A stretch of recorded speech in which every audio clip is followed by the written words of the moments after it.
నిజామాబాద్ జిల్లా బాల్కొండ మండల కేంద్రంలో విద్యార్థుల సమస్యలపై ప్రైవేటు స్కూల్ యాజమాన్యాలు చేస్తున్న ప్రభుత్వ నిబంధనల వ్యతిరేక కార్యక్రమాలపై విద్యార్థి సంఘం నేతలు ఫిర్యాదు చేయడానికి ఆఫీసుకు వెళ్లారు.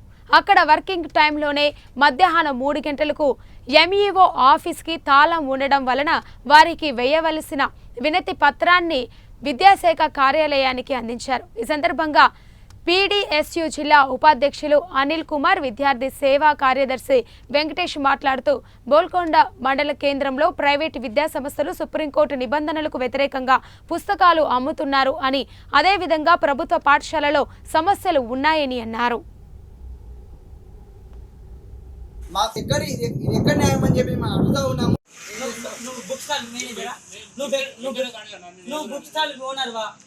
నువ్వు బుక్లు ఎట్లా అమ్ముతావు? కృష్ణవేణి బుక్లు ఎట్లా అమ్ముతావు? నీకు అమ్మమని కలెక్టర్ ఆర్డర్ ఇచ్చిందా?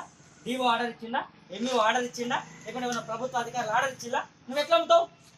ఎదచ్చగా నువ్వు ఏకదం స్టూడెంట్ పేరు మీద బిల్లు ఇస్తున్నావు. అదంతే ఇంకన్నా కాదే, నాకు అవసరం, నాకు అడుగుతున్నావు కాబట్టి నేను తెలుసుకోను. నాకు అనవసరం, నాకు అనవసరం అంటున్నా. నువ్వు ఇట్లా మాట్లాడినావు కదా, నాకు అనవసరం, అనవసరం. మీరు ఇక్కడ ఏం డిస్టర్బ్ చేసినా అన్నాడు. వచ్చి నుంచి తాళమే మేమేమన్నా అధికారులు వారిపోతున్నారు అన్న. ఎంఈఓ ఆఫీస్ నుంచి వచ్చిన అధికారులు పోయిలన్నా ఏమన్నా మాట్లాడుకోండి అని అధికారులు అంటున్నారు. ఇంత దౌర్భాగ్యమా? మరి ఎంఈఓకి ఏం మాట్లాడుకున్నాడు? ఎంఈఓకి ఏం మాట్లాడిండు? వాళ్ళ స్టాఫ్కి ఏమి ఇచ్చిండు మీరు? మేము పీడీఎస్యు టీఎన్విఎస్ విద్యార్థి సంఘాలుగా బాల్కొండ మండల కేంద్రంలో ప్రైవేట్ పాఠశాలలో పాఠ్య పుస్తకాలు అమ్ముతున్నారని ఒక సమాచారంతో వచ్చినాం.